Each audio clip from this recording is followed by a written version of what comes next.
dalam kehidupan kita sekalian. Bapa, terima kasih buat kasih sayang dan kemurahan yang berlaku dalam kehidupan kami.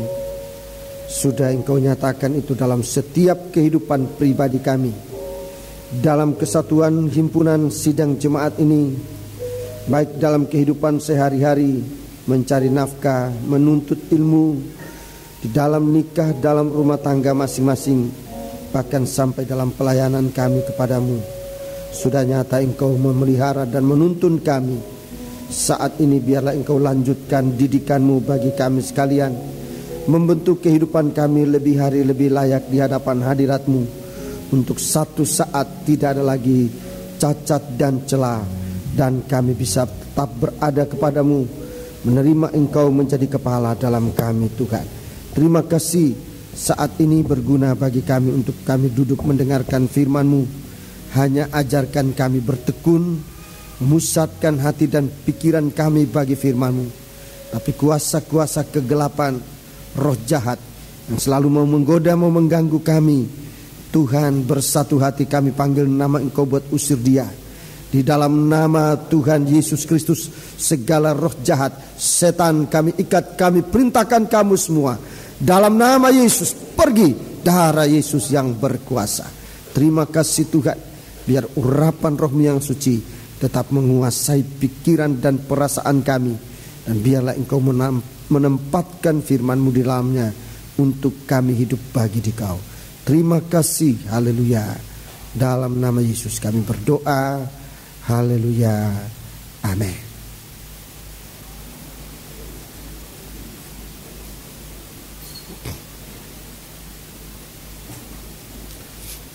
Salam sejahtera diperuntukkan bagi kita sidang jemaat yang dikasihi Tuhan. Dan saatnya tiba kita akan duduk dengan tenang mendengarkan firman Tuhan. Biarlah kita mohon kuasa roh-Nya yang suci dapat menguasai perasaan kita, pikiran kita, untuk dapat dipusatkan saat pemberitaan firman Tuhan. Kita benar-benar menerima berkat dari Tuhan. Puji Tuhan, segala masalah, segala sesuatu yang tidak sempat terselesaikan, saudara-saudaraku, firman Tuhan datang dalam kita untuk menyelesaikan banyak hal dalam kehidupan kita. Hanya biarlah kita menggunakan waktu ini untuk menerima firman Tuhan, dan kita jaga bersama saat pemberitaan firman Tuhan. Jangan ada sesuatu hal pun yang dapat mengganggu jalannya firman Tuhan. Kita akan bersama-sama memeriksa firman Tuhan. Saya sampaikan salam sejahtera dan selamat berbahagia dalam menerima sabda Tuhan dalam nama Tuhan Yesus Kristus. Kitab Wahyu Fatsal yang kelima.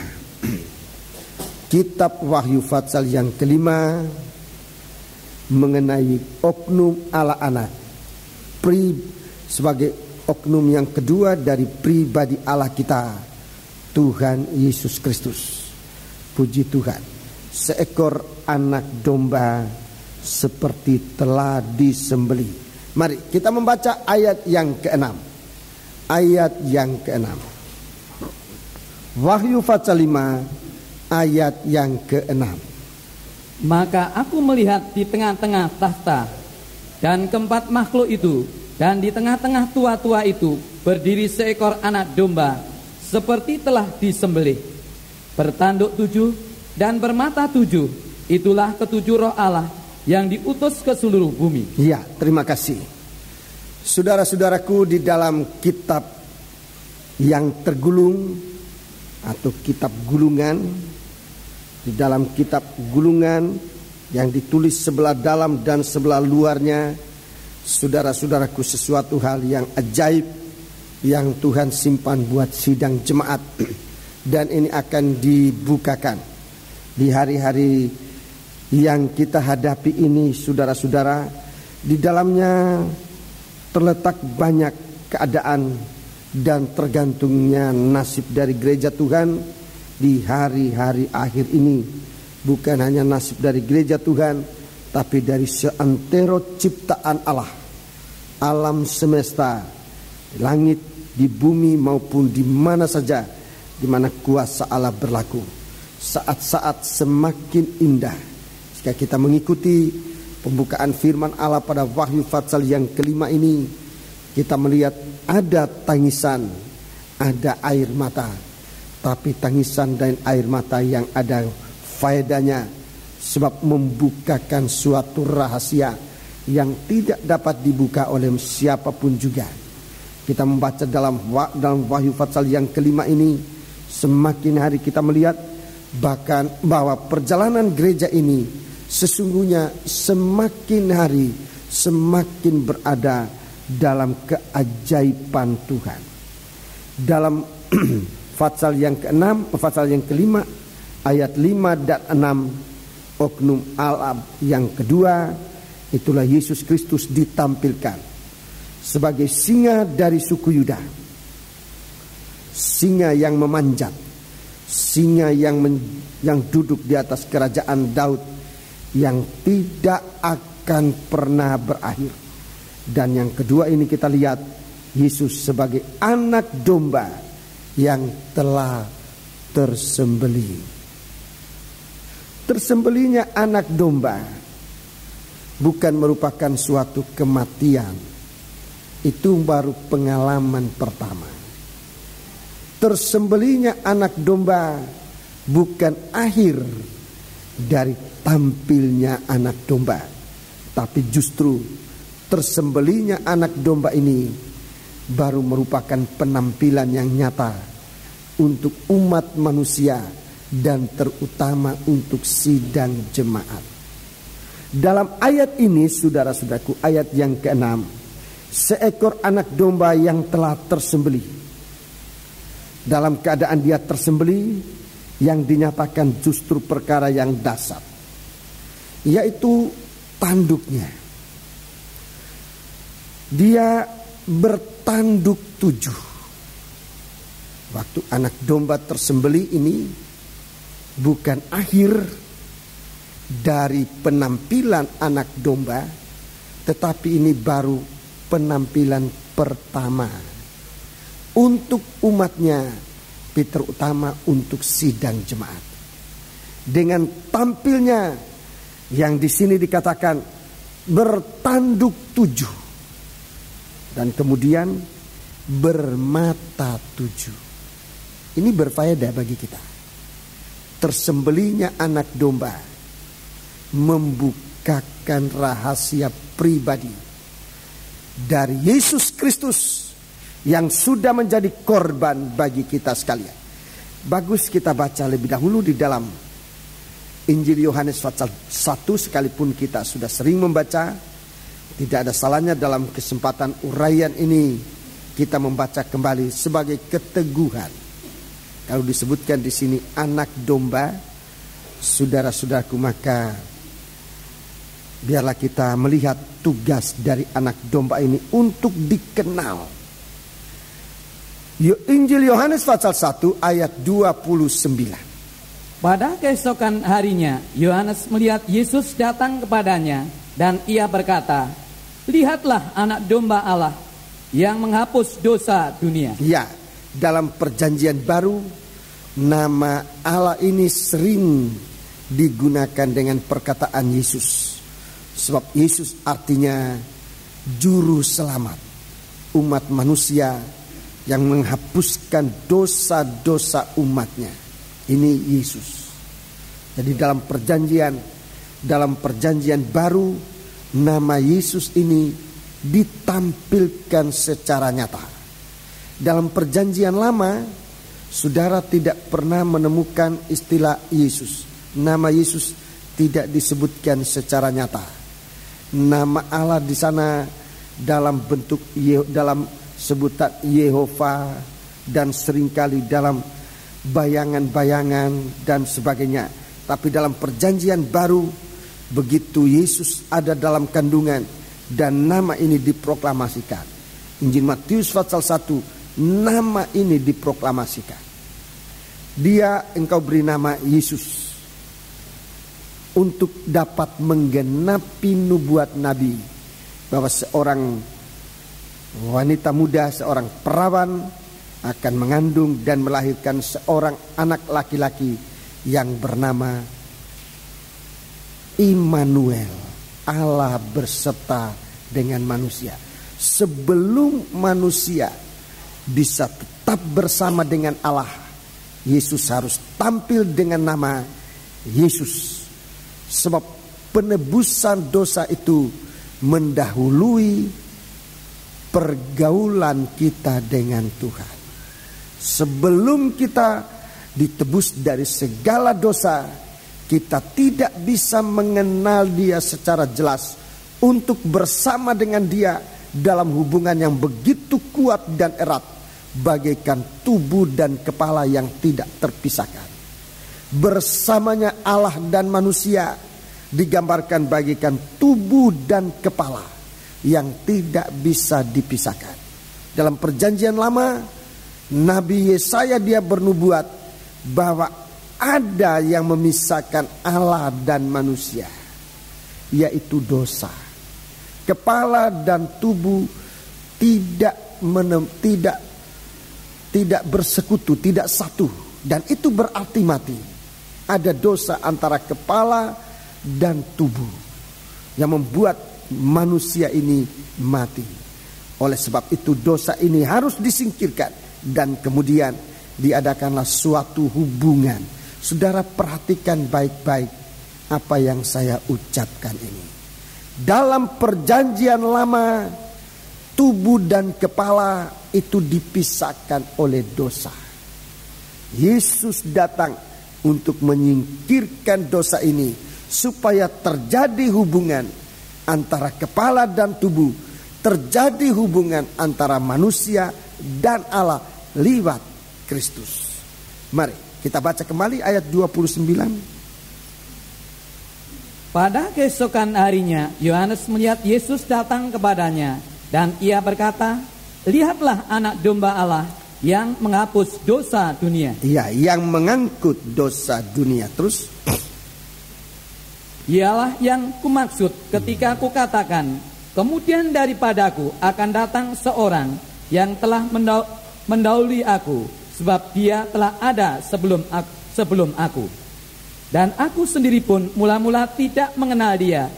Tetapi untuk itulah aku datang dan membaptis dengan air." Iya, membaptis dengan air supaya ia dinyatakan kepada Israel. Iya, membaptiskan dengan air supaya ia dinyatakan kepada Israel. Sebab memang hal ini yang ditangisi baik. Sesungguhnya baik sejak Israel sampai zaman Tuhan Yesus, ini suatu ratapan untuk kita dapat melihat seseorang yang dapat menghubungkan kita, mengembalikan kita kepada Yesus Kristus. Saudara perhatikan perkataan-perkataan ini, membaptis dengan air supaya ia dinyatakan kepada Allah. Membaptis dengan air supaya ia dinyatakan kepada Israel, kepada umat Tuhan. Jadi saudara-saudaraku, beberapa hal-hal yang sangat berarti di sini, di mana Yohanes menangis. Sebab apa yang dia tangisi adalah tidak ada seorang pun yang dapat membuka gulungan kitab ini, membuka meterainya dan membaca tulisannya. Merindukan satu pribadi yang dapat membuka meterai, membuka gulungan ini dan membacanya. Di dalam Wahyu pasal yang kelima ayat 5, Yesus tampil. Yesus tampil. Tampilnya Yesus ini, saudara-saudaraku, baik kita telusuri bagaimana kita bisa dapat memandang dia. Nabi Yohanes juga dia mengatakan, aku mula-mulanya tidak mengenal dia. Dia sudah ada, tetapi Yohanes tidak dapat melihat, tidak dapat nampak. Dalam baptisan air, dalam baptisan air, Yohanes nampak itu. Mari kita melihat sekarang dalam kitab Wahyu pasal 5 ayat 6. Yesus tampil sebagai seekor anak domba yang tersembelih. Domba yang dilihat oleh Rasul Yohanes dalam ayat 6 ini sama dengan anak domba yang dilihat oleh Nabi Yohanes Pembaptis di saat ia membaptiskan. Jadi saudara-saudaraku, tampilnya anak domba ini harus kita perhatikan. Saat-saat tampilnya anak domba itu kapan? Saat tampilnya anak domba itu kapan? Kalau kita mau melihat bahwa kitab ini terbuka dan dapat dibaca, saudara-saudaraku, kita tidak bisa lepas dengan tampilnya anak domba ini. Sekarang pertanyaannya, kapan tampilnya anak domba bagi kita saat-saat ini? Kapan tampilnya anak domba membukakan kitab dan membacanya? Ini saya rasa suatu pertanyaan yang penting dijawab di hari-hari ini. Kapan, saat-saat mana anak domba membukakan firman-nya bagi kita untuk dapat dibaca, untuk dapat didengar, untuk dapat dimengerti, untuk dapat menjadi iman dalam hidup kita, untuk dapat menjadi perbuatan dalam kita. Ini pertanyaan yang ingin bersama sidang jemaat ingin saya bicarakan pada pagi hari ini. Di dalam Injil Yohanes pasal 1 tadi, kalau saudara membaca, sebab memang dalam pembacaan tadi saya sudah mulai menekankan waktu-waktu tampilnya Yesus, yaitu di saat baptisan air. Di saat baptisan air. Perkataan ini, saudara-saudaraku, adalah perkataan Alkitab yang harus kita selami betul. Jadi pembukaan firman Allah itu bersamaan dengan baptisan air. Memang baptisan air yang dimaksudkan juga adalah baptisan air yang kita sudah alami waktu-waktu yang lalu. Tapi baptisan air punya arti tidak berhenti di kolam atau di bak baptisan air atau di sungai atau dimanapun kita dibaptiskan. Sebab baptisan air ini kuasanya berkelanjutan sampai sempurna. Dalam surat Efesus pasal yang kelima, kita lihat hubungan baptisan air. Saudara-saudaraku, hubungan baptisan air ini begitu gemilang. Efesus pasal yang kelima, Efesus pasal yang kelima ayat 25, 26. Mari kita lihat ini baptisan air dalam hubungannya yang sangat gemerlap. 25. Hai suami, kasihilah istrimu sebagaimana Kristus telah mengasihi jemaat dan telah menyerahkan dirinya bagi. Ya, kasihi. Ini hubungan baptisan air. Kasih Allah. Hubungan baptisan air ini adalah nomor satu, kasih Allah. Jadi baptisan air bukan peraturan manusia, tapi justru Tuhan mau menyatakan kasihnya kepada manusia. Kasih Allah itu nomor satu. Terus untuk mengkuduskannya. Ya, kesucian itu yang kedua. Terus sesudah ia menyucikannya dengan memandikannya dengan air dan firman. Jadi mengkuduskan dengan air, memandikan dengan air dan firman. Mandi air dan mandi firman. Mandi air dan mandi firman. Kita sudah dibaptiskan dengan air. Tapi bagaimana dengan firman? Kalau mau melihat anak domba yang dapat membukakan kitab itu, mari kita perhatikan bagaimana kita dimandikan dengan air dan firman. Saat ini kita dimandikan dengan firman. Kita sudah dibaptiskan, diselamkan dalam air. Begitu juga kita diselamkan dalam firman. Kalau kita ingin mengenal Dia sebagai anak domba, melihat Dia yang berkuasa membukakan kitab, dan meterai-meterainya dapat membacakan itu bagi kita sekalian. 26, 27. Supaya dengan demikian ia menempatkan jemaat di hadapan dirinya dengan cemerlang, tanpa cacat atau kerut atau serupa itu, tetapi supaya jemaat kudus dan tidak bercela. Ya, inilah hasilnya kalau firman itu dibacakan. Kalau surat, kalau kitab itu, kitab gulungan itu dibukakan dan dibaca oleh anak domba, sidang jemaat bukan hanya dikuduskan, tetapi ditampilkan dalam keadaan tanpa cacat dan celah. Ini suatu hal yang sangat dalam sekali, saudaraku. Tapi kesempatan ini saya akan kembali lagi kepada pertanyaan tadi, kapan kita bisa mendengar, kita bisa melihat, mendengar kitab ini dibuka dan dibacakan? Jawabannya dalam baptisan air.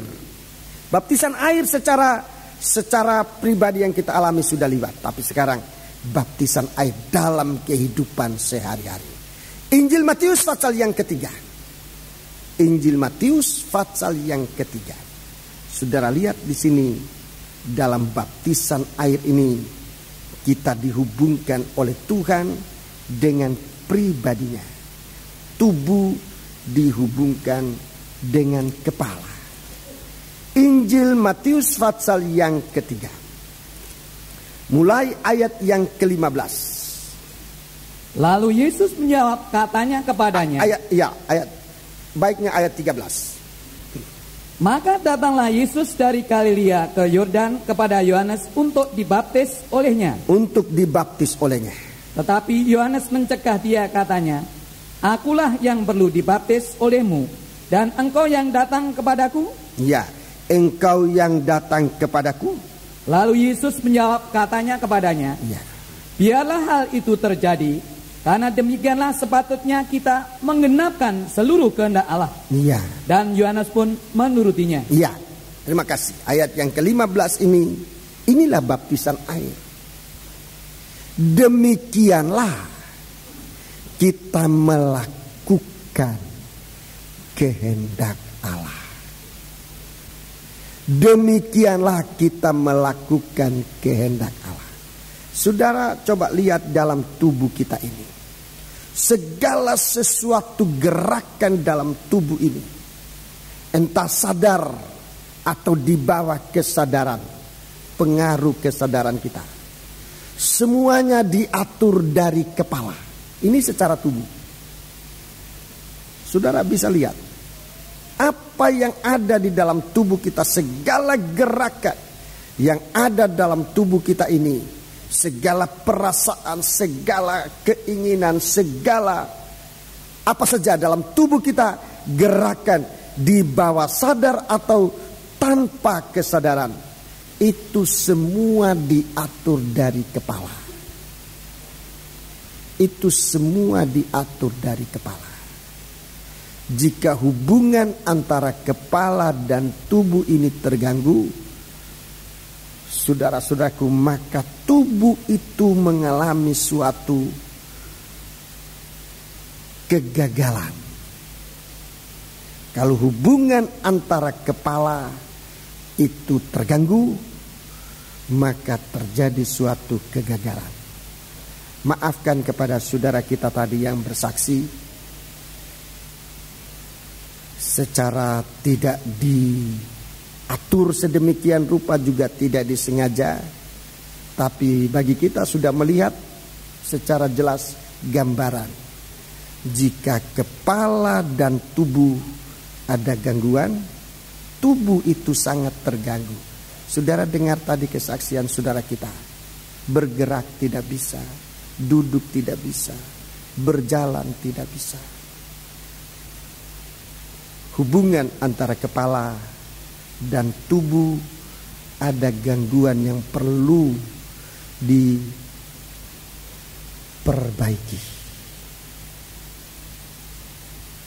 Saudara-saudaraku, untuk kita suatu gambaran yang kita bisa melihat. Tadi tubuh manusia, di kepala dan tubuh itu gambaran Kristus dan sidang jemaat.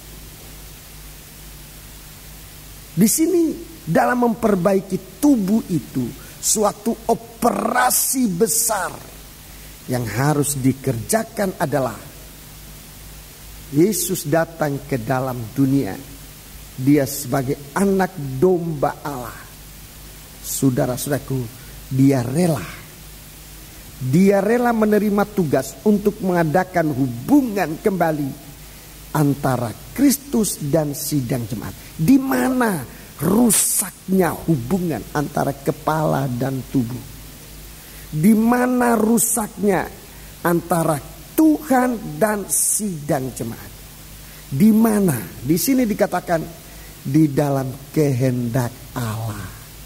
Baptisan air adalah jalan yang tersingkat, teringan, yang paling ringan. Jalan yang paling ringan untuk kita melakukan kehendak Allah. Itu test case-nya Tuhan. Apakah manusia ini mau melakukan kehendak Allah atau tidak? Itu ujian yang Tuhan berikan kepada kita. Melakukan kehendak Allah. Ada banyak kehendak Allah. Ada banyak kehendak Allah yang besar. Yang paling besar adalah hendaklah kamu sempurna seperti Bapamu sempurna. Itu kehendak Allah yang paling besar, yang paling tinggi. Sempurna seperti Bapa sempurna. Mana bisa kita menjadi sempurna seperti Bapa sempurna? Tidak bisa. Bagaikan tubuh yang lumpuh, kita tidak bisa berbuat sempurna. Kedua, hendaklah kamu suci seperti Allah itu suci. Itu kehendak Allah yang kedua. Itu kehendak Allah yang kedua. Hendaklah kamu suci seperti Allah itu suci adanya. Yang ketiga, hendaklah kamu benar seperti Allah itu benar adanya. Ini kehendak Allah. Ini kehendak Allah. Ini semua sulit untuk manusia. Manusia mana yang benar? Rasul Paulus mengatakan, di dalam dunia ini tidak ada seorang pun yang benar. Surat Roma. Sudah kita lihat suku bagaimana kita ini benar-benar bagaikan tubuh yang sudah tidak bisa bergerak. Tapi Tuhan menolong kita. Surat Roma pasal yang ketiga. Surat Roma pasal yang ketiga ayat 9, 10 dan 11. Jadi bagaimana? Adakah kita mempunyai kelebihan daripada orang lain? Iya, adakah kita mempunyai kelebihan dari orang lain? Sama sekali tidak. Sama sekali tidak. Manusia sama. Sebab di atas telah kita tuduh, baik orang Yahudi maupun orang Yunani, orang kafir, terus bahwa mereka semua ada di bawah kuasa dosa. Jadi oleh karena dosa tidak ada hubungan antara kepala dan tubuh.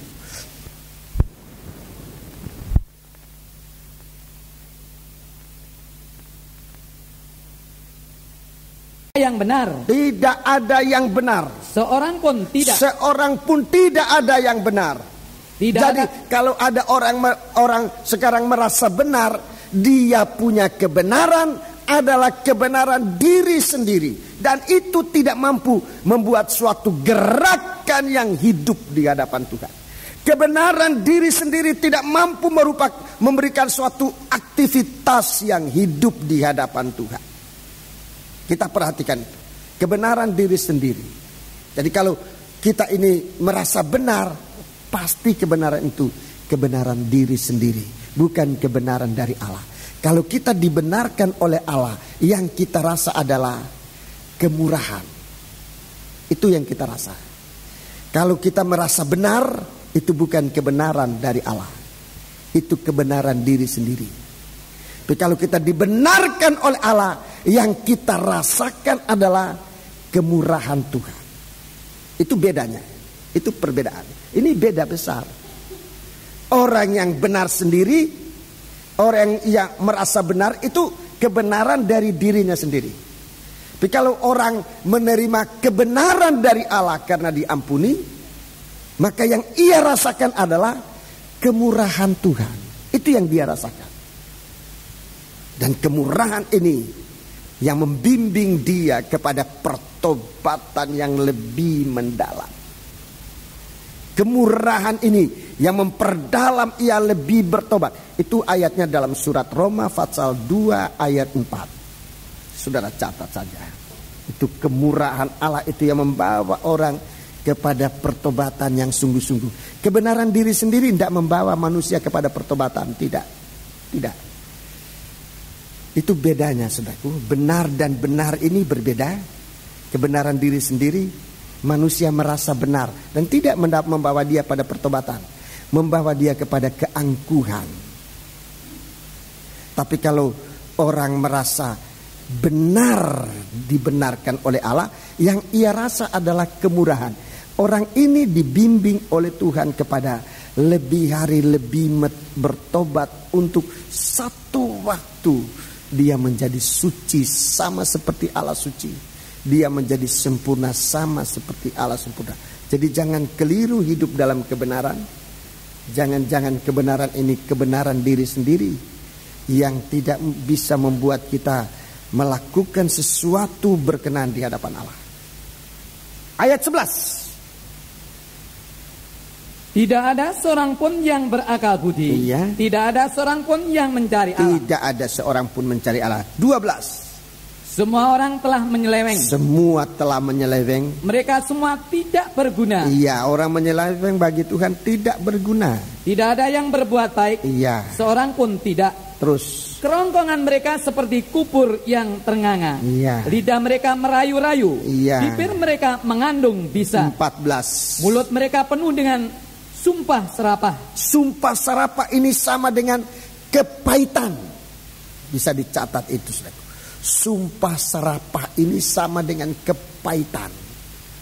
Mulut mereka penuh dengan sumpah dan kepahitan. Terus kaki mereka cepat untuk menumpahkan darah. Terus Keruntuhan dan kebinasaan mereka tinggalkan di jalan mereka. Iya. Dan di jalan damai tidak mereka kenal. Rasa takut kepada Allah tidak ada pada orang itu. Iya, terima kasih. Inilah keadaan manusia. Manusia yang terlepas dari kehendak Allah. Yesus datang ke dalam dunia. Di dalam baptisan air dia menunjukkan jalan kembali kepada Tuhan.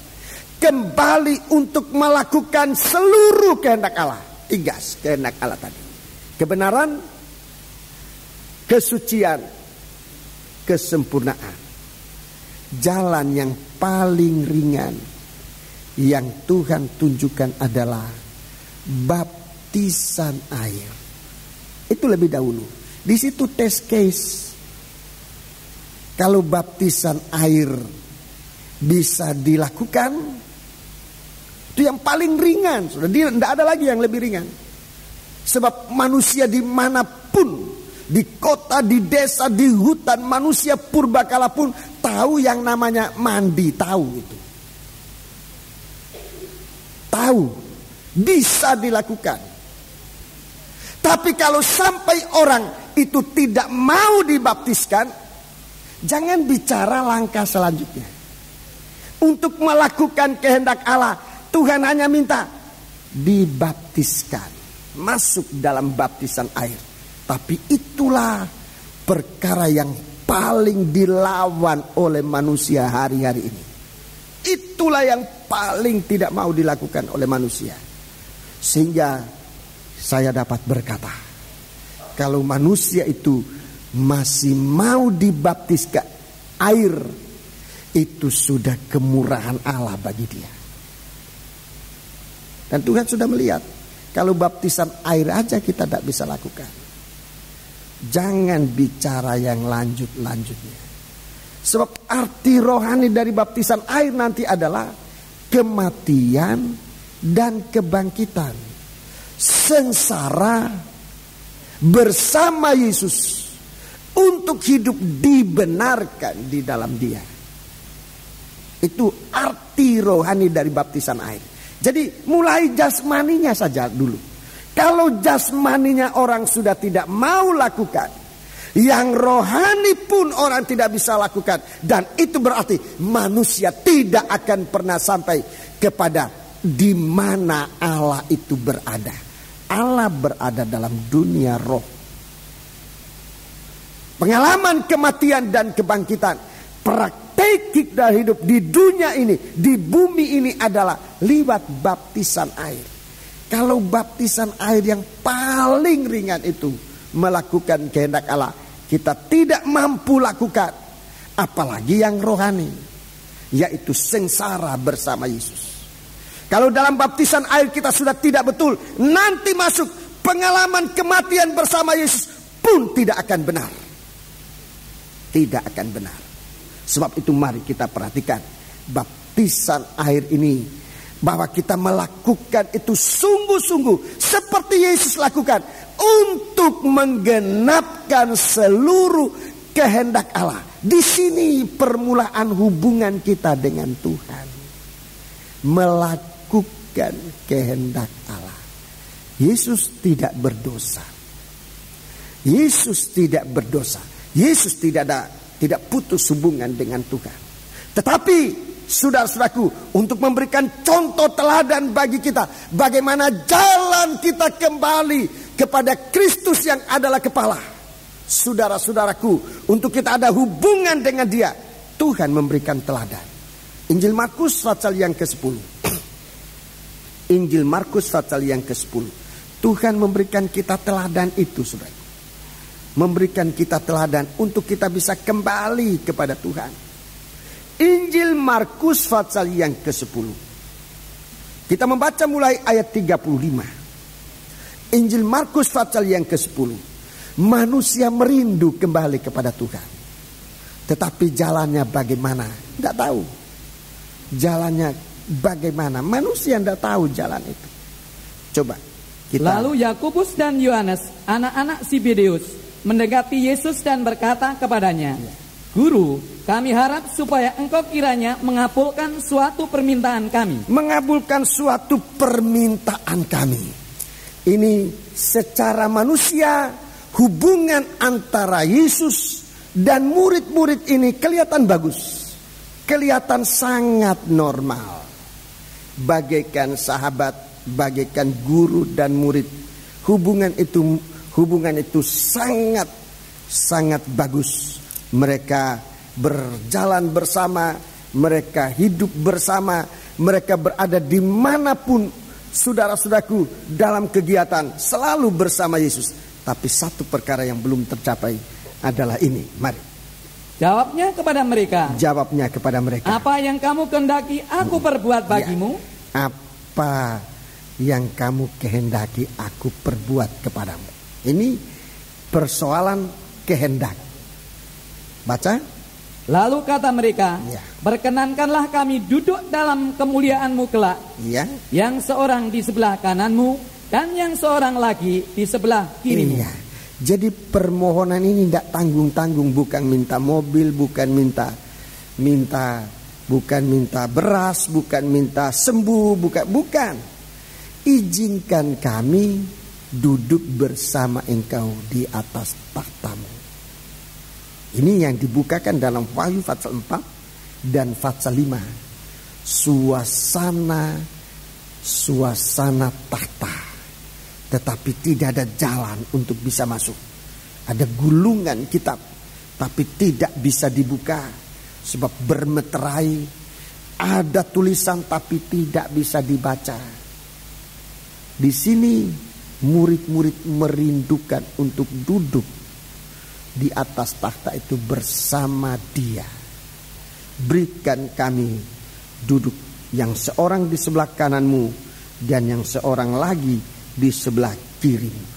Ada hubungan kekal antara Allah dan manusia, antara Yesus dan murid, sahabat dengan sahabat. Ada ingin hubungan ini kekal. Terus, tetapi kata Yesus kepada mereka, kamu tidak tahu apa yang kamu minta. Kamu tidak tahu jalan kemana yang kamu minta itu. Kamu tidak tahu apa yang kamu minta. Dapatkah kamu meminum cawan yang harus kuminum dan dibaptis dengan baptisan yang harus kuterima? Ini jalannya. Cawan yang harus kuminum, baptisan yang harus kuterima. Terus jawab mereka, kami dapat. Kami dapat. Yesus berkata kepada mereka, memang kamu akan meminum cawan yang harus kuminum. Ya, kamu akan minum cawan yang harus kuminum. Dan akan dibaptis dengan baptisan yang harus kuterima. Iya, jadi itu jalan. Tuhan memberikan masuk dalam baptisan air ini sama dengan Ia memberikan jalan bagi kita untuk masuk surga. Ini jalannya. Ada cawan harus kamu minum. Ada baptisan yang harus aku dibaptiskan. Saudara-saudaraku, dua hal yang besar sekali Tuhan tunjukkan dalam pengalaman hidup kita ini. Bagaimana minum cawan itu, bagaimana kita harus dibaptiskan. Dalam Injil Matius pasal 3 ayat 15 tadi, Yesus dibaptiskan untuk menggenapkan seluruh kehendak Allah. Seluruh. Jadi dalam baptisan itu jalan kepada kebenaran ya ada, jalan kepada kesucian ada, jalan kepada kesempurnaan itu juga ada. Saya berdoa senantiasa supaya Tuhan memberikan kita pengertian. Saat baptisan air sebetulnya saat yang paling besar, yang ditunggu-tunggu oleh umat Tuhan yang merindukan masuk dalam kerajaan surga. Saat yang ditunggu-tunggu. Tapi iblis justru dalam persoalan yang paling ringan ini, dia mengacau begitu hebat. Suatu kekacauan ajaran yang ada dalam gereja Tuhan adalah mengenai baptisan air. Pro kontra ada di dalamnya. Pro kontra bahkan sudah merupakan clash besar dalam masalah baptisan air. Jadi gangguan iblis dalam baptisan air itu sama dengan gangguan hubungan antara kepala dan tubuh. Ada yang sempat clash gereja dengan gereja, bahkan sampai di dalam rumah tangga. Iblis tahu betul, sebab baptisan air yang dilaksanakan secara tubuh ini pun mengandung arti rohani untuk langkah-langkah selanjutnya.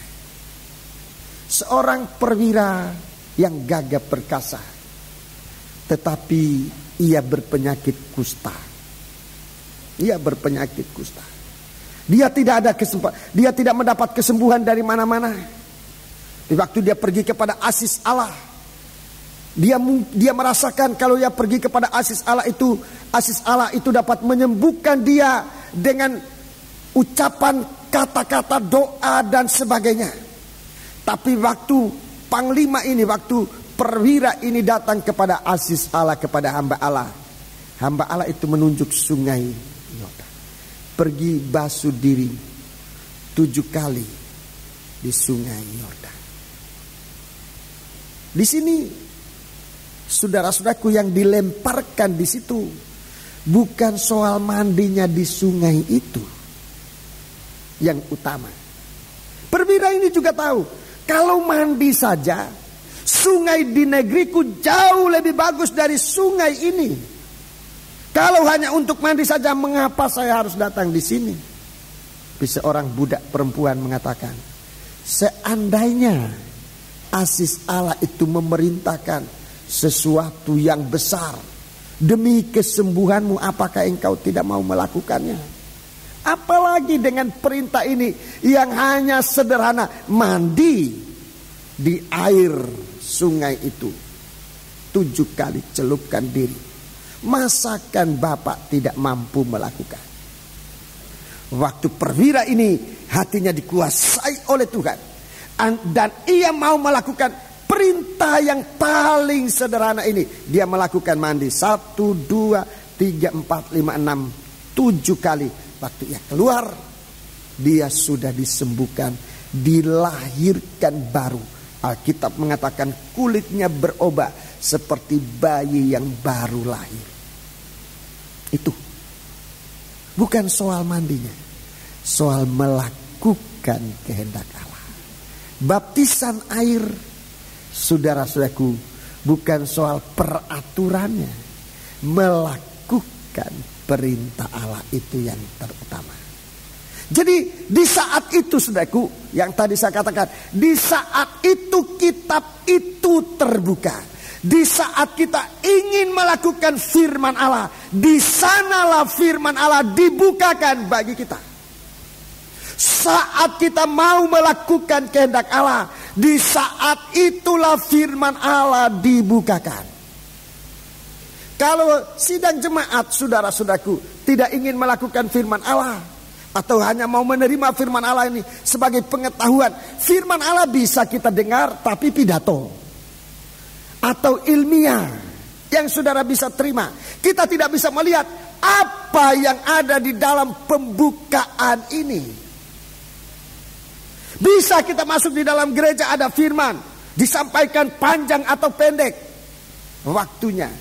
Ada yang 15 menit, ada yang 30 menit, ada yang 1 jam, ada yang 2 jam, ada yang 3 jam. Bagi saya itu bukan masalah. Tetapi apakah saat itu firman Allah itu terbuka buat kita? Kalau kita tidak ada kesediaan untuk melakukan firman, saya ulangi, kalau tidak ada kesediaan kita untuk melakukan firman Allah, firman Allah kita tidak bisa mengerti. Siapapun yang khotbah, siapapun yang khotbah, sebab firman Allah dibukakan di saat kita mau melakukan kehendak Allah. Itu saat firman dibukakan. Kalau seluruh sidang jemaat ini merindukan untuk melakukan firman Allah, Tuhan tidak berat untuk membuka Alkitab ini. Tapi kalau sidang jemaat acuh tak acuh dengan firman Tuhan, biar kita pesan pendeta besar dengan titelnya yang tinggi, dengan ilmunya yang tinggi, tetap firman Tuhan tidak dibuka. Sebab yang dapat membukakan firman adalah anak domba yang tersembelih. Tersembelih bahwa itu adalah bukti bahwa Yesus sudah melakukan kehendak Allah dengan tidak salah. Anak domba yang tersembelih itu artinya Yesus sudah melakukan kehendak Allah dengan tidak salah. Saya setiap kali, saudaraku, melayani perjamuan suci, makan dan minum tubuh dan darahnya, saya teringat itu, saudaraku, bahwa inilah bukti bahwa Yesus sudah melakukan kehendak Allah dengan tidak salah. Ia sudah dibaptiskan dalam air, ia sudah minum cawan dari Allah itu. Sekarang pertanyaan, apa saya mau lakukan itu atau tidak? Di saat kita mau melakukan kehendak Allah, seperti Yesus saat ia dibaptiskan, di sana, saudara-saudaraku, di sana Tuhan memberikan pengenalan yang benar akan Yesus. Nabi Yohanes mengenal Yesus dalam baptisan air. Waktu Yesus melakukan kehendak Allah, rahasia yang terpendam sekian lama dibuka oleh Tuhan, dan Nabi Yohanes mengatakan, inilah anak domba Allah yang tersembelih, yang mengangkut dosa isi dunia. Jadi rahasia firman Allah ini dibukakan saat ini yang pertama, ini yang kalau kita mau melakukan kehendak Allah. Dan kemudian, saudaraku, melakukan kehendak Allah itu hubungannya dengan suatu aktivitas. Melakukan, bukan pasif, aktif. Orang yang melakukan kehendak Allah, saudara-saudaraku, dia aktif.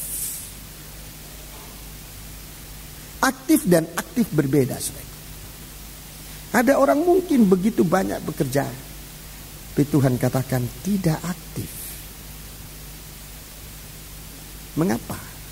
Sebab dia melakukan pekerjaan tanpa atau tidak sesuai dengan kehendak Allah. Ada orang berkhotbah, ada yang lain juga berkhotbah. Tapi di akhir nanti kita akan melihat siapa yang melakukan kehendak Allah, siapa yang tidak. Undur daripadaku. Ini pengkhotbah. Ini orang mengerjakan mujizat. Ini orang makan minum bersama dengan Tuhan di lorong-lorong negerinya. Tapi Tuhan katakan, undur daripadaku, hei kamu yang melakukan kejahatan. Aku tidak kenal kamu. Tapi kalau kita mau kerja kepada Tuhan dengan dorongan kasih Allah, Yesus, saudara-saudaraku, rela melakukan kehendak Allah. Dia datang ke dalam dunia ini. Dia mulai dengan baptisan. Itu permulaan Yesus. Dia melakukan kehendak Allah. Dia sebagai imam besar. Dia tidak membuat jalannya sendiri. Sekalipun dia imam besar Allah Ta'ala, dia tidak melakukan jalannya sendiri. Tetapi lebih dahulu datang kepada Tuhan, membasuh hidupnya dengan air. Kita menjadi umat Tuhan, menjadi imam-imam, lebih dahulu kita membasuh hidup kita dengan air dan firman. Tuhan merindukan kita semua. Ulangi, Tuhan merindukan kita semua menjadi imam-imam. Di dalam kerajaan surga nanti tidak seorang pun yang tidak imam-imam. Tapi jalannya ini, sebelum kita masuk dalam Ka'bah, melayani Tuhan dalam pelayanan baik dalam Ka'bah maupun di atas mezbah, lebih dahulu membasuh tangan kaki, membasuh hidup kita dalam baptisan air, dalam bejana pembasuhan. Ini perlu diperhatikan. Ini kebenaran, ini suatu jalan untuk mencapai kebenaran. Sebab demikianlah jalannya kamu melakukan segala kehendak Allah. Kebenaran itu kehendak Allah. Jadi hubungan ini, hubungan kita dengan Tuhan, supaya pelayanan kita diterima oleh Tuhan, saudara-saudaraku, dimulai dengan melakukan kehendak Allah. Karena demikianlah para suami, hei suami, kasihilah istrimu. Kasihi, perkataan kasih ini suatu motor yang dapat menggerakkan segala aktivitas yang berkenan di hadapan Tuhan. Demikian kita dengan anak-anak Tuhan ini, menerima pekerjaan tangan Tuhan dalam kehidupan kita, supaya kita bekerja tidak dari kekuatan kita, tapi dari kekuatan kuasa Allah. Puji Tuhan. Jadi dalam baptisan air, Yohanes mengenal Yesus sebagai anak domba. Nabi Yohanes mengenal Yesus sebagai anak domba Allah. Itu dalam baptisan air. Dalam melakukan kehendak Allah, kita bisa melihat Yesus sebagai domba yang telah tersembelih. Saya ulangi, setiap kali kita melakukan kehendak Allah, kita menemukan Yesus yang tersembelih. Dan dalam pelayanan kita menemukan Yesus yang tersembelih, berarti pelayanan itu dalam tanda kematian. Pelayanan itu dalam tanda kematian. Pelayanan itu, saudara-saudaraku, memberikan kita suatu ungkapan, suatu kemampuan, suatu kekuatan untuk mengalahkan setan. Dari tubuh Kristus, anak domba yang tersembelih. Sudah kita melihat dua perkara yang kita lihat. Kalau kita menemukan Yesus sebagai domba yang tersembelih, dua perkara yang kita lihat. Mari kita kembali dalam Wahyu pasal 5 supaya saya tunjukkan ini. Jadi kalau kita punya pelayanan menemukan Yesus yang tersembelih, itu artinya pelayanan yang menemukan pengalaman kematian bersama Yesus. Mengikut Tuhan, menemukan pengalaman kematian Yesus yang tersembelih. Itu berarti pengikutan kita sudah betul, sudah benar. Dilanjutkan. Nanti kalau kita mau gunakan kesempatan menemukan Yesus yang tersembelih itu, dua perkara yang kita lihat. Ayat yang ke-6, anak domba seperti telah disembelih, bertanduk 7. Ini yang pertama yang kita lihat. Bertanduk 7. Angka 7 jelas artinya sempurna.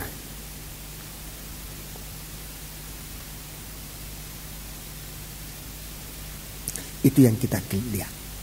Kalau kita melayani Tuhan melalui kehendaknya, yang kita alami memang kematian. Itu yang pertama. Itu yang kita alami. Melakukan kehendak Allah, baik dalam baptisan air maupun dalam doa penyembahan.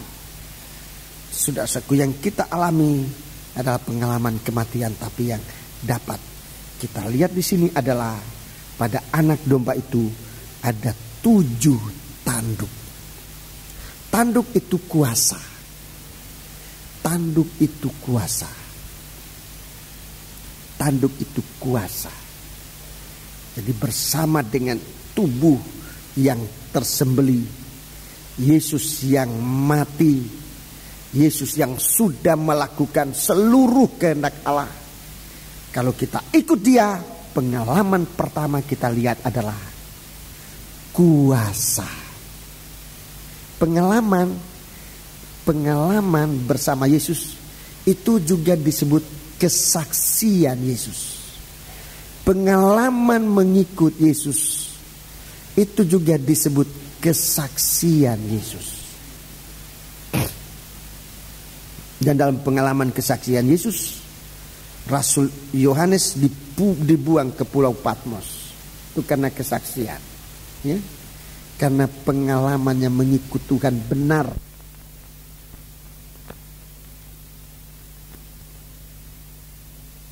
Karena pengalaman mengikut Tuhan, mengikut Yesus dengan benar, orang-orang yang dipancung kepalanya nanti juga dibangkitkan dari antara orang mati. Mereka juga menang. Jadi 7 tanduk ini kuasa. Kuasa yang kita terima dari pengalaman mengikut Yesus. Itu kuasa kesaksian. Dalam Wahyu 12, tidak mengapa kita membaca Wahyu 12 ayat yang ke-11. Ini kuasa. Kuasa yang memuncak. Ayat 11. Dan mereka mengalahkan dia oleh darah anak domba. Ya, mengalahkan dia di sini tuh setan. Mereka ini anak-anak Tuhan. Anak-anak Tuhan mengalahkan setan oleh darah anak domba. Anak-anak Tuhan mengalahkan setan oleh darah anak domba, terus dan oleh perkataan kesaksian mereka. Oleh kesaksian, oleh perkataan kesaksian mereka. Hidup mengikuti langkah-langkah yang dipercik dengan darah. Itu kesaksian. Langkah pengalaman orang yang hidup dalam sengsara Kristus, yang dia lihat pertama adalah 7 tanduk kuasa Allah secara sempurna. Kuasa Allah secara sempurna mengalahkan kesulitan sampai dengan mengalahkan setan sekalipun. Hamba-hamba Tuhan semacam ini, hamba Tuhan ditandai dengan kemenangan. Anak-anak Tuhan semacam ini adalah anak-anak Tuhan yang ditandai dengan kemenangan. Tidak mundur tinggalkan Tuhan hanya karena kesulitan, hanya karena kelaparan dan sebagainya. Rasul Paulus mengatakan, kalau kita ikut Tuhan dalam tanda-tanda pengalaman kematian, kita bukan hanya menang, tetapi Rasul Paulus mengatakan kita menang di atas segala pemenang. Kita menang di atas segala pemenang-pemenang. Super pemenang. Dia adalah orang yang mengikut Tuhan. Bagus kita baca ayat itu dalam Roma, surat Roma pasal yang ke-8. Surat Roma pasal yang ke-8. Jadi orang yang punya kesaksian itu orang yang mengikut Tuhan dalam pengalaman mati bersama Yesus. Itu tandanya sengsara. Dan orang-orang ini akan ditampilkan oleh Tuhan sebagai orang yang menang. Bukan hanya menang, tapi lebih dari pemenang. Coba kita baca ayat yang ke-35. Siapakah yang akan memisahkan kita dari kasih Kristus? Siapa yang akan memisahkan tubuh dan kepala? Siapa yang bisa memisahkan kita dari kasih Kristus? Penindasan? Ya, penindasan itu siksa. Terus, atau kesesakan? Kesesakan itu siksa. Atau penganiayaan? Penganiayaan itu siksa. Atau kelaparan? Kelaparan itu siksa. Atau ketelanjangan? Atau ketelanjangan itu siksa. Atau bahaya? Bahaya itu siksa. Atau pedang? Pedang itu siksa. Semua ini tanda-tanda kematian bersama Yesus. 36. Seperti ada tertulis. Iya. Oleh karena engkau kami ada dalam bahaya maut sepanjang hari. Iya. Kami telah dianggap sebagai domba-domba sembelian. Anak domba yang tersembelih itulah Yesus. Tetapi kita dianggap seperti domba-domba yang tersembelih juga. Ini pengikutan kita kepada Tuhan. Kalau kita mengikut Tuhan semacam ini, saudara-saudaraku, di saat itu surat terbuka. Kalau kita ada kesiapan, kerinduan untuk melakukan kehendak Allah, di saat itu firman Allah terbuka menyatakan 7 tanduk kuasa Allah. Memang ada penindasan, memang ada kesesakan, memang ada penganiayaan, memang ada kelaparan, memang ada ketelanjangan, memang ada bahaya, memang ada pedang. Tetapi bagaikan anak domba, bagaikan domba-domba yang tersembelih, dia tidak mati, dia dibangkitkan. Ini yang dinyatakan dalam pembukaan firman. Itu sebabnya kalau kita merindukan untuk melakukan kehendak Allah, saudara-saudaraku, Tuhan pada saat itu Tuhan membukakan kita rahasia-rahasia firman. Rahasia firman ini bukan dibuka di dalam sekolah dunia ini, tidak. Tidak bisa kita beli di pabrik, di toko, di mana saja, nggak ada. Dibuka oleh Tuhan dalam saat kita merindu melakukan kehendak Allah. Di saat itu kita mengerti firman. Itu sama dengan kitab itu dibuka. Mengerti sejelas-jelasnya. Ayat 37. Tetapi dalam semuanya itu kita lebih daripada orang-orang yang menang oleh Dia yang telah mengasihi kita. Yesus mati karena Dia mengasihi kita. Kalau kita rela bersama Dia, Dia domba yang tersembelih Kita adalah domba-domba sembelihan. Kita adalah domba-domba sembelihan. Kita akan ditampilkan oleh Tuhan sebagai sebagai pemenang di atas pemenang. Kita memiliki 7 tanduk. Kuasa yang dapat bukan hanya mengalahkan segala sesuatu percobaan yang disebut tadi. Percobaan ada penindasan, ada kesesakan, bukan cuma itu, tapi sampai kepada sumbernya percobaan itu sendiri adalah setan, nabi palsu, dan antikris. Betapa mulianya mengikut Tuhan sebagai anak domba yang tersembelih. Sebab kita akan melihat 7 tanduk. Kalau saudara tanya hamba-hamba Tuhan yang dipakai oleh Tuhan dalam pelayanan, dari mana rahasia kuasa yang mereka alami? Dari pengalaman menjadi domba-domba sembelihan. Di situ pengalaman. Pengalaman hamba-hamba Tuhan yang dipakai oleh Tuhan dimulai pertama dengan mengikut anak domba yang tersembelih, menjadi domba-domba sembelihan. Mungkin dulu mengalami kemiskinan, mengalami lapar tidak makan, mengalami kemiskinan, mengalami tidak punya pakaian, mengalami apa saja. Tapi di satu waktu saudara-saudara, di saat ia menemukan tanduk kuasa untuk mengalahkan segala yang jahat, di saat itu nanti kalau kita baca dalam kitab Wahyu pasal yang kelima, suatu perkara besar terjadi di surga dan di bumi. Perkara besar. Sebab itu jangan ragu-ragu ikut Tuhan. Jangan ragu-ragu ikut Tuhan. Sebab pengalaman sengsara apapun yang kita alami, kita akan menemukan 7 tanduk yang mengalahkan setan. Apa artinya kita dalam kedudukan mewah di dunia ini, bagaikan dalam kedudukan tinggi di tengah-tengah masyarakat, punya harta, punya segala kepandaian, sampai mengetahui bumi ini dengan segala-galanya. Tapi hidup itu dikuasai oleh setan. Bahkan ada yang memang sengaja berbuat begitu, untuk mendapatkan semua itu lebih dahulu menyerahkan diri kepada setan. Alangkah bodohnya hidup ini. Sementara Tuhan memberikan kita yang jauh lebih besar dari itu. Hanya memang jalannya demikian. Jalannya itu, minum cawan yang akan kuminum, dibaptis dengan baptisan yang aku akan dibaptiskan, atau harus dibaptiskan, untuk melakukan kehendak Allah.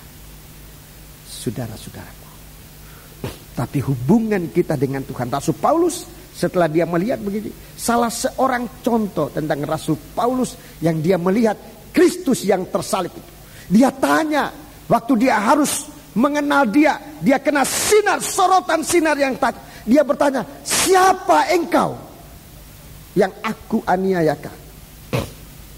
Tuhan berkata dari dalam sinar itu, akulah Yesus.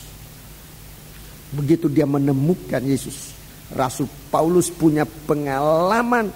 Coba baca ayat yang ke-31, ayat 31 dari Roma pasal 8 ini. Pengalaman memiliki 7 tanduk. Sebab itu, apakah yang akan kita katakan tentang semuanya itu? Iya. Jika Allah di pihak kita, jika Allah di pihak kita, siapakah yang akan melawan kita? Iya, jika Allah di pihak kita, siapa yang melawan kita? Mengapa? Sebab 7 tanduk menjaga kita. 7 tanduk dari segala arah. Tanduknya Tuhan, kuasa Tuhan menjaga kita. Rasul Paulus punya pengalaman itu. Dan setelah ia mengalami itu, dia katakan, kalau Tuhan, jika Allah di pihak kita, siapa yang akan melawan kita? Ada banyak perkara yang coba memisahkan kita dari Tuhan, antara tubuh dan kepala. Tetapi kalau Tuhan dengan kuasanya di pihak kita, maka tubuh dan kepala tidak bisa dipisahkan. Aktivitas Rasul Paulus bekerja sampai hari ini. Aktivitas Rasul Paulus bekerja sampai hari ini. Saudara-saudaraku, waktu sidang jemaat ini menerima pembukaan kisah Rasul, kisah para Rasul, saudara-saudaraku, waktu sampai di mana Rasul Paulus mengalami banyak sengsara, dia terkatung-katung di laut dan hampir saja binasa bersama seluruh kapal. Tapi mereka diselamatkan.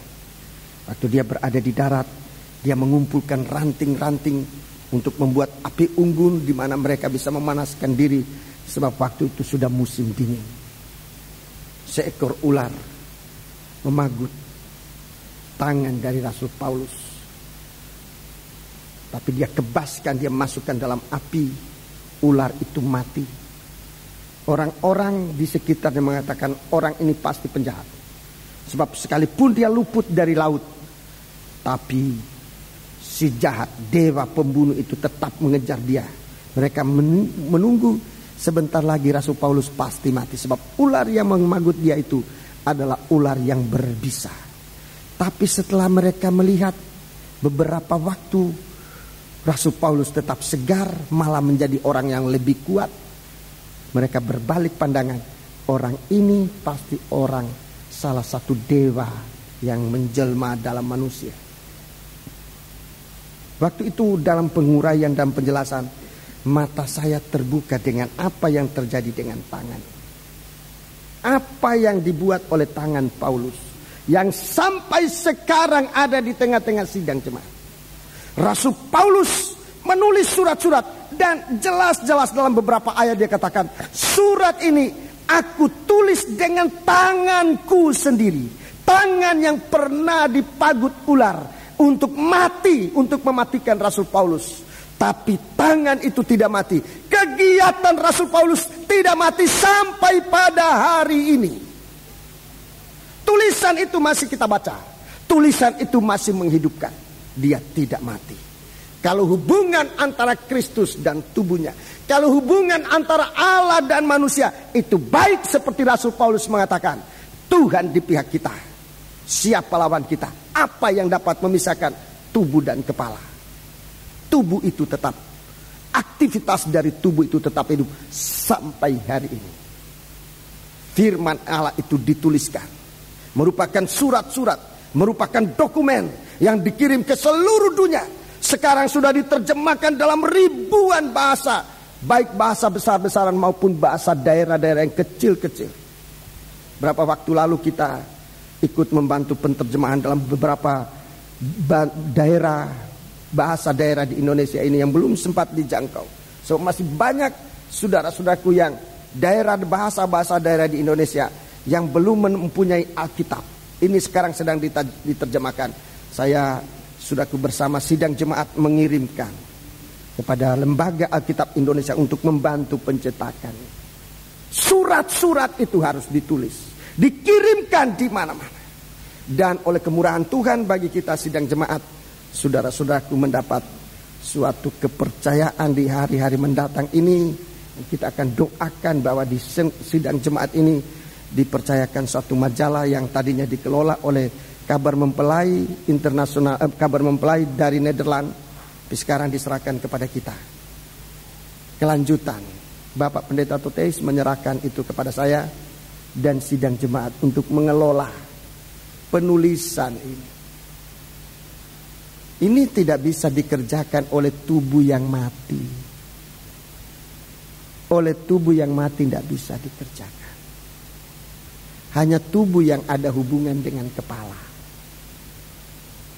Saya percaya Tuhan menghidupkan kita semua untuk turut ambil bagian dalam kegiatan ini.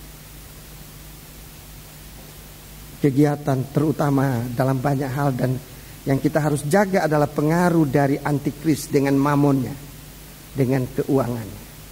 Kegagalan-kegagalan yang dialami oleh pekerjaan-pekerjaan Tuhan hari-hari ini selalu berkisar pada soal uang. Soal uang. Dan tubuh Kristus seperti tidak bisa berdaya apa-apa. Sementara kita tahu bahwa uang itu ada dalam tangan antikris. Kita harus dapat melepaskan diri dari pengaruh itu. Kalau jemaat ini bisa melihat 7 tanduk, saya kira kita semua bisa aktif. Majalah ini kita terima. Majalah ini kita terima dengan segala keadaan kita. Sebab saya mengetahui masih banyak yang harus dilanjutkan. Tulisan-tulisan dari Bapak Van Hessel masih harus dilanjutkan. Masih banyak yang belum dilanjutkan. Tulisan-tulisan dari Bapak Toteis masih banyak. Dan kalau saya membaca tulisan-tulisan itu, saya benar-benar merasa diberkati oleh Tuhan. Dari firman-firman yang kita terima dalam penggembalaan banyak yang bermanfaat. Banyak hamba-hamba Tuhan sering minta ini. Kemarin saya terima satu surat dari pedalaman.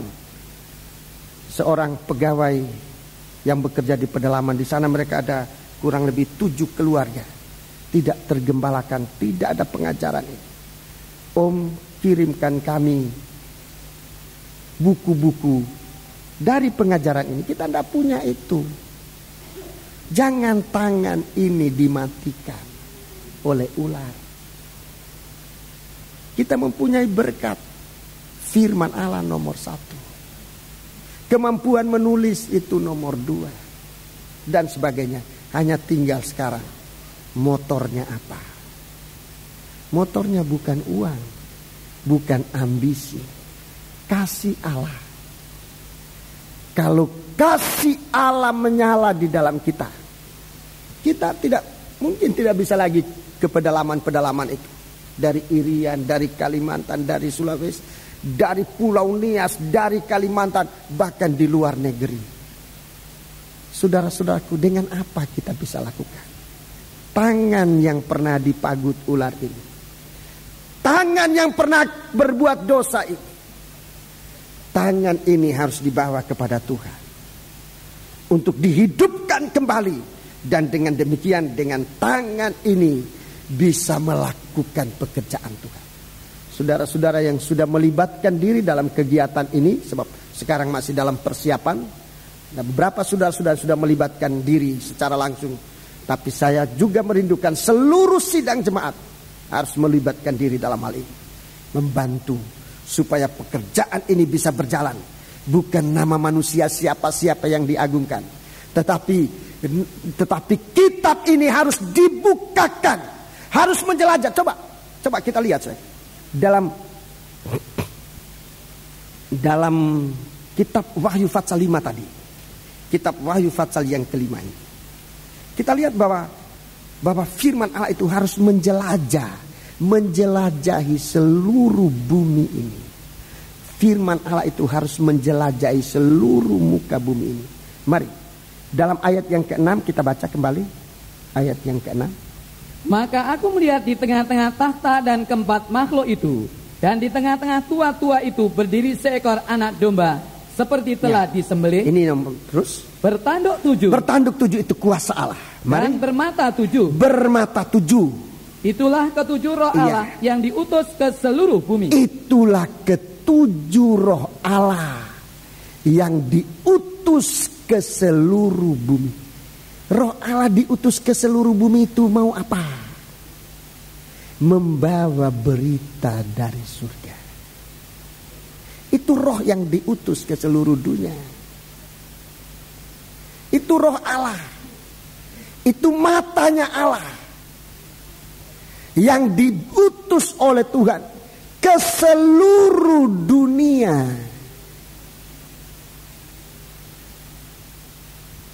Roh Allah ini utusan Allah. Mata Allah ini utusan Allah. Oleh firman Allah kita bisa menjadi utusan-utusan Allah yang diutus ke seluruh dunia, ke negara manapun juga. Ke kota-kota besar, ke desa-desa, sampai ke hutan-hutan. Kita diutus oleh Tuhan. Haleluya. Sebab kalau tidak, kita masih berutang. Ini suatu utang.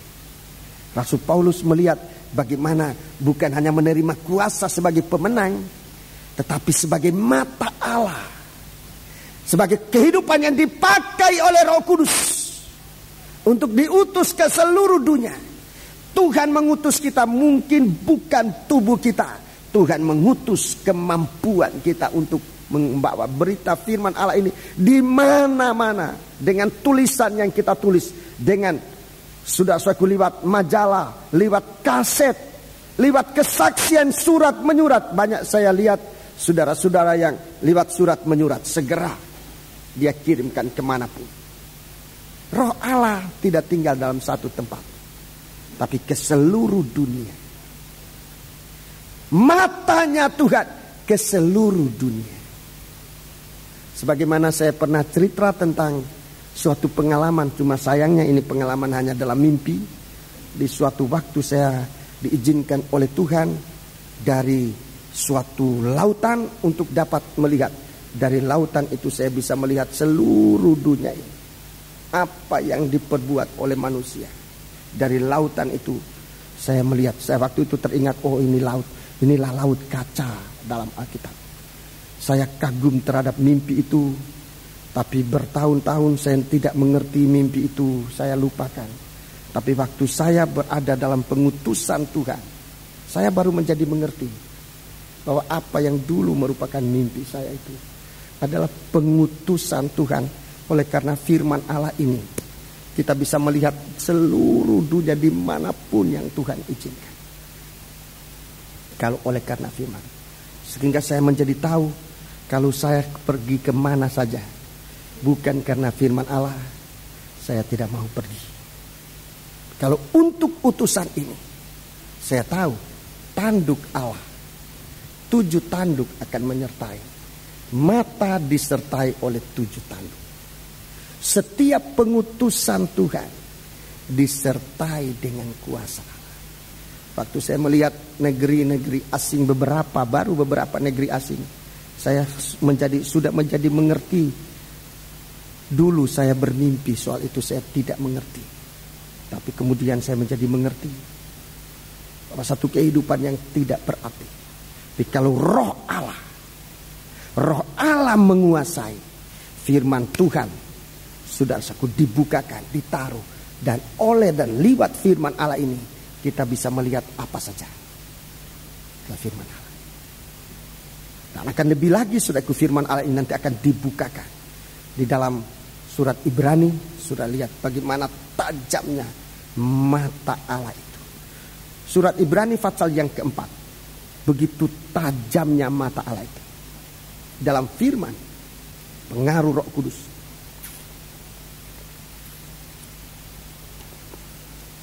Ayat 12 dan 13. Sebab firman Allah hidup dan kuat. Firman Allah hidup dan kuat. Dan lebih tajam daripada pedang bermata 2 manapun. Ya, 7 tanduk yang kuat, yang berkuasa. Terus ia menusuk amat dalam, sampai memisahkan jiwa dan roh, sendi-sendi dan sumsum. Ini satu kekuatan dari kuasa Allah.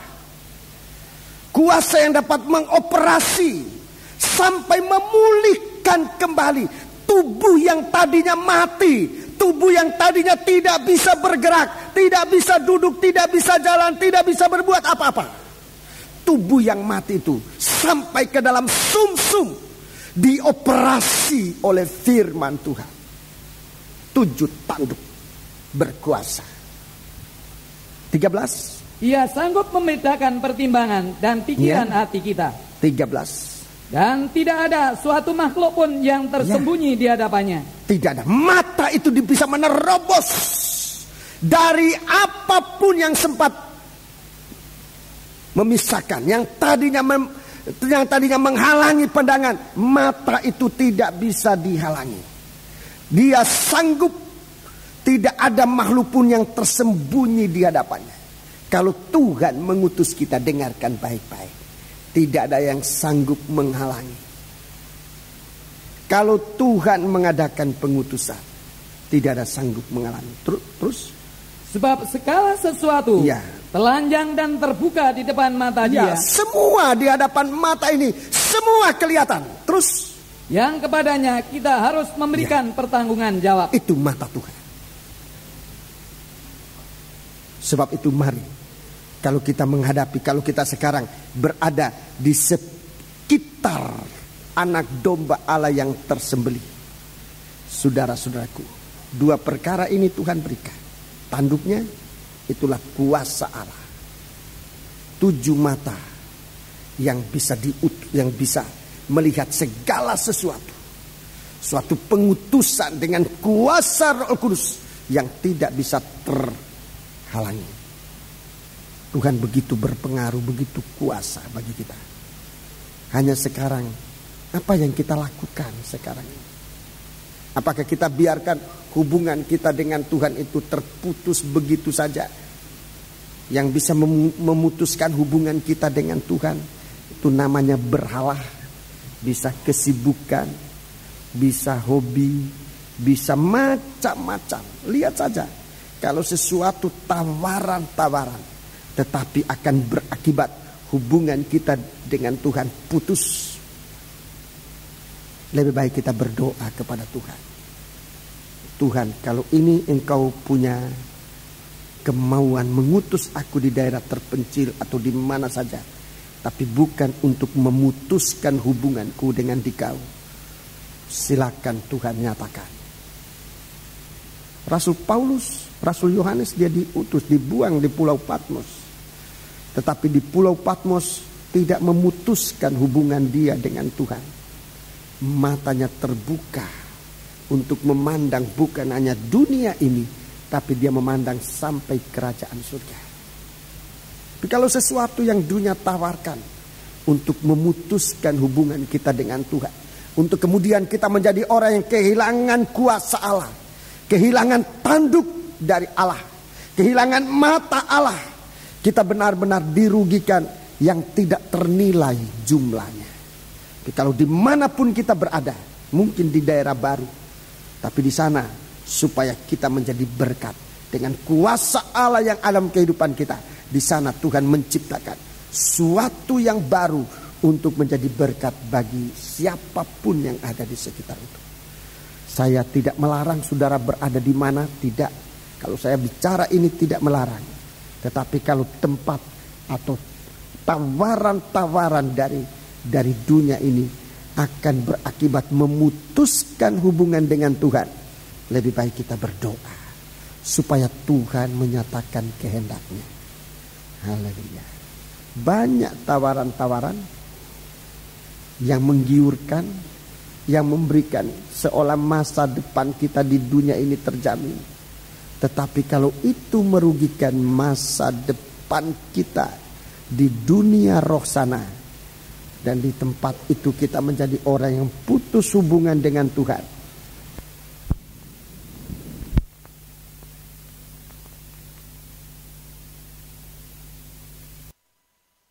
di tubuh menempatkan Kristus dalam hubungan yang baik, hubungan ini akan dikacau oleh setan dalam melakukan kehendak Allah.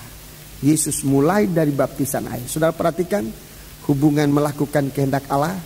Saudara perhatikan, saya omong secara singkat. Melakukan kehendak Allah nomor 1 mulai dari baptisan. Ini yang paling ringan. Ini yang paling ringan. Baptisan air. Meningkat. Perkataan ini diulangi di atas bukit dalam penyembahan. Ini lebih berat. Berdoa, berpuasa. Nanti besok kita naik ke gunung untuk berdoa berpuasa.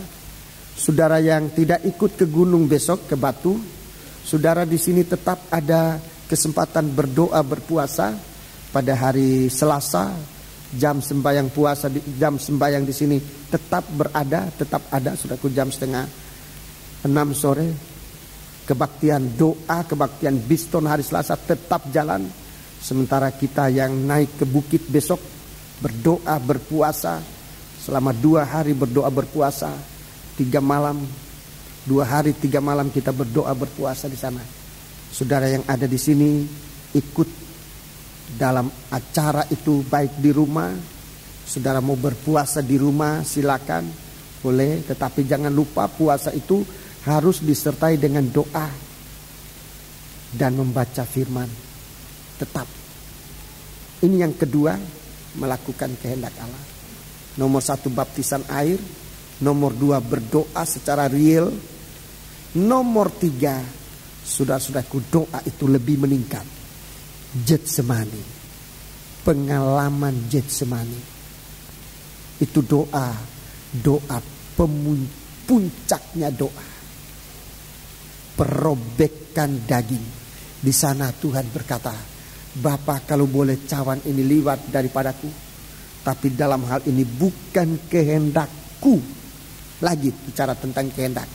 Bukan kehendakku, tapi kehendakmu jadi. Itu puncaknya yang nanti akan dialami oleh Yesus di atas kayu salib pada saat penyalipan. Tapi itulah pintu yang terbuka untuk masuk ke dalam ruangan maha suci, ke dalam dunia roh. Yesus lakukan itu untuk kita, membuat jalan ini dan meninggalkan bagi kita, supaya kita ikut jejak Yesus. Ini jejaknya Tuhan. Ini langkah-langkah dari Yesus. Ini langkah dari Yesus, melakukan kehendak Allah. Baptisannya langkah pertama. Langkah kedua, doa yang membuat suatu keubahan. Doa masuk dalam proses keubahan, di mana daging tidak harus berkuasa.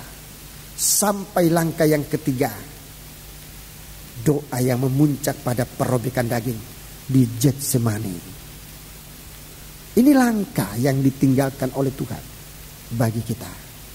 Dan dalam langkah ini Tuhan sertai dengarkan dengan 7 tanduk, 7 mata, sehingga tidak mungkin kita kesasar. Sebab kita mempunyai mata yang terbuka. Tidak mungkin kita digoda oleh pengajaran-pengajaran palsu, oleh nabi-nabi palsu. Sebab kita tahu persis, mata kita bisa memandang sampai di dalam. Tidak ada yang tersembunyi. Dan Tuhan menolong kita. Itu sebabnya di dalam pembukaan firman Allah ini, saudaraku, kita mau duduk dengan tenang di bawah kaki Tuhan. Saya selalu merindukan saat pemberitaan firman Tuhan, jangan ada yang mengganggu kita. Perasaan kita, pikiran kita, angan-angan kita, jangan mengganggu kita. Sikap kita, jangan mengganggu kita, jangan mengganggu orang lain. Supaya kita benar-benar memiliki ini. Apa yang kita butuhkan sekarang adalah 7 tanduk, 7 mata dari Allah. Puji Tuhan. Suasana besar akan makin dibukakan. Sesuatu yang besar terjadi di surga. Di dalam masyarakat orang-orang suci dan malaikat Allah terjadi perkara besar. Di bumi ini akan terjadi perkara yang besar. Di anak-anak Tuhan dikuasai oleh Tuhan. Saudara percaya? Dalam gulungan ini, dalam gulungan itu tertulis segala masa depan gereja Tuhan. Masa depan saudara dan masa depan kita. Jangan acuh tak acuh dengan pembukaan firman. Nyatakan kerinduanmu kepada Tuhan. Sampai dalam pembukaan ini, dalam firman Allah kita merasa ada kuasa Allah. Ada mata Allah yang selalu menyertai kita. Begitu Raja Salomo membangun rumah Allah dan istana Raja Tuhan. Salah satu yang Tuhan berikan kepada rumah Allah itu adalah mataku kutaruh dalam rumah itu. Mata Allah yang ini yang ditujukan ke seluruh bumi. Saudara-saudaraku, biar kita menjadi seorang yang berada dalam matanya Tuhan, menjadi biji matanya Tuhan. Nanti akan diutus oleh Tuhan kemanapun, saudara-saudara. Jangan kita biarkan hidup kita ini liwat di bumi ini tanpa menjadi sesuatu yang berguna bagi Tuhan. Tidak ada yang terlambat, saudara-saudaraku, buat kita yang mendengar firman Allah. Saudara yang masih muda, saudara yang sudah tua, saudara yang mungkin sudah merasakan aku tidak bisa berbuat apa-apa lagi. Tetapi kalau kita masih mendengar firman Allah, berarti kita belum terlambat. Belum terlambat. Kesempatan terakhir ini, dimana pernah saya katakan dalam pembukaan Wahyu pasal 5, langkah kita terakhir untuk memasuki Firdaus, kerajaan 1000 tahun di bumi ini, harus merupakan langkah pelayanan kepada Tuhan. Apa yang sudah lakukan untuk melayani Tuhan? Tundukkan kepala.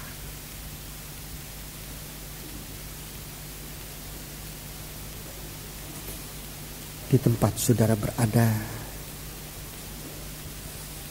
tundukkanlah kepala.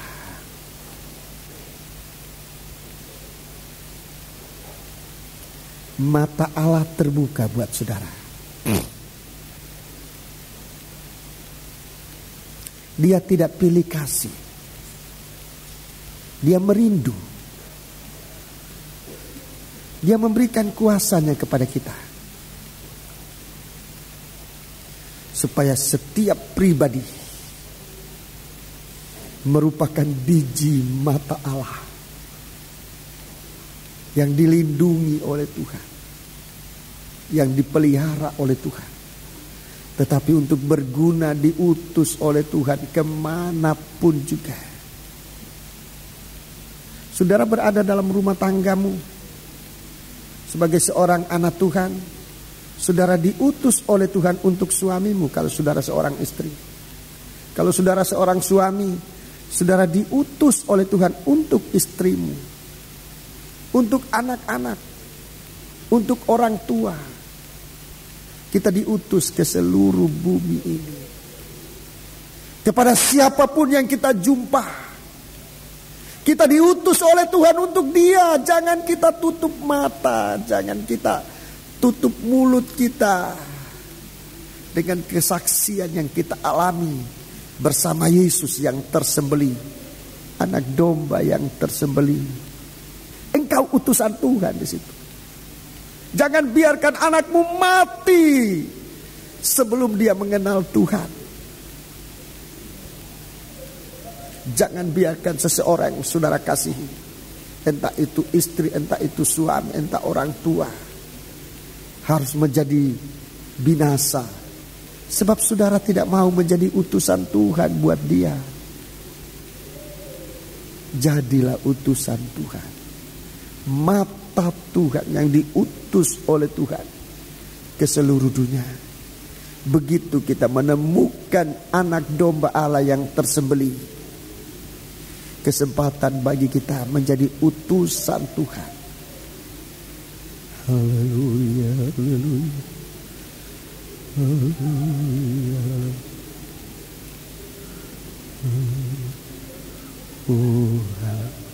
Kita sudah menerima pemeliharaan Tuhan bagaikan biji mata Tuhan. Tapi apa yang harus kita lakukan kepada Tuhan? Kita bangkit berdiri.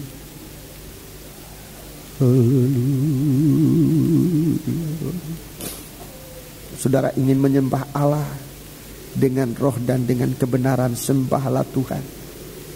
Haleluya, haleluya. Saudara bisa angkat tanganmu dua menyembah Allah dengan roh dan dengan kebenaran. Haleluya, haleluya, haleluya, haleluya, haleluya, haleluya, ya Rabbana wasakala wasakala. Haleluya, haleluya. Jangan hidup kami lewat tanpa arti di hadapan hadirat-Mu Tuhan. Bagaikan tubuh yang mati yang semakin hari semakin hancur. Bapa, biar kuasa-Mu Engkau nyatakan dalam kami, menjaga kami, memelihara kehidupan kami Tuhan, untuk Engkau bisa pakai kemanapun kami harus berada. supaya setiap hari kehidupan kami, di tengah-tengah dunia dimanapun kami berada, di tengah-tengah masyarakat, kami adalah biji mata-Mu Tuhan, yang Engkau utus ke seluruh bumi ini ya Bapa. Haleluya, haleluya, haleluya, haleluya, haleluya, haleluya. Setiap kesempatan kami berada, di saat kami bekerja, di kantor, di perusahaan, dimanapun kami berada, di sekolah, di jalan, di masyarakat, di dalam perjalanan, dimanapun Tuhan, biar Engkau jadikan kami bagaikan biji mata-Mu yang Engkau utus di tengah-tengah dunia untuk menyatakan kasih sayang dan pertolongan-Mu agar jiwa-jiwa diselamatkan. Haleluya, haleluya, haleluya, haleluya. Terima kasih Tuhan, terima kasih. Engkau mendengar seruan-seruan masing-masing. Apa-apa yang belum kami kerjakan, itulah yang kami mohon supaya Engkau nyatakan dalam kami dan berikan kami kuasa kemampuan untuk melakukan apa yang berkenan di hadapan hadirat. Terima kasih. Jagaku seperti biji mata-Mu, sembunyikan dalam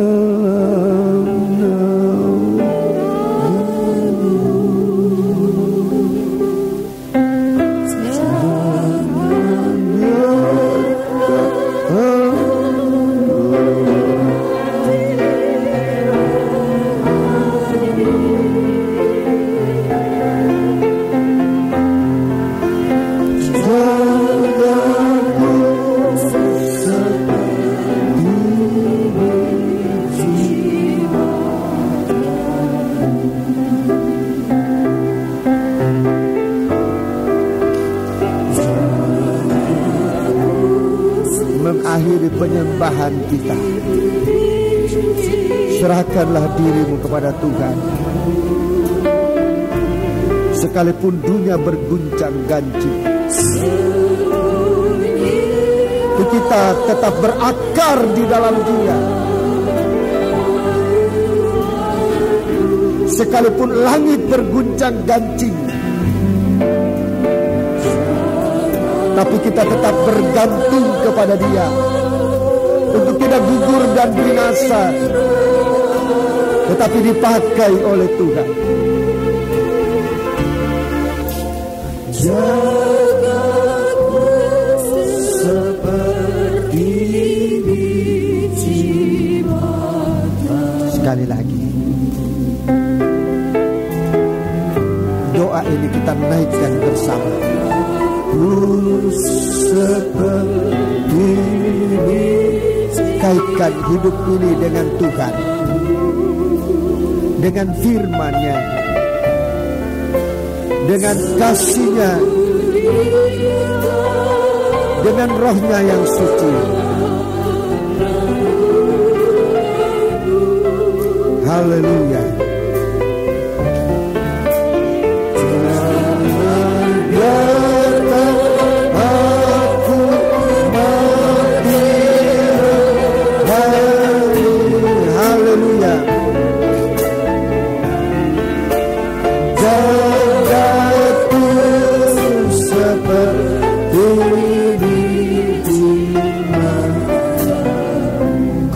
Sekali lagi,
dalam tangan-Mu Tuhan. Dan di dalam nama yang berkuasa Yesus Kristus, kami letakkan seluruh kehidupan kami untuk terpelihara di tengah-tengah gelora dan guncangan dunia yang sedang terjadi, yang semuanya ditandai dengan celaka dan mara bahaya. Jaga pelihara sidang jemaat-Mu bagaikan biji mata-Mu yang Engkau akan utus dan pakai dimanapun kami berada, dalam nama Yesus. Haleluya. Amin. Kita akan melakukan sebuah nyanyian 155 dari Psalo, dan kita akan berkorban untuk pekerjaan Tuhan. Korban ini akan kita gunakan untuk kepentingan kegiatan pekabaran kabar mempelai yang Tuhan percayakan kepada kita. Kita melakukan nyanyian ini, Psalo 155. Psalo 155.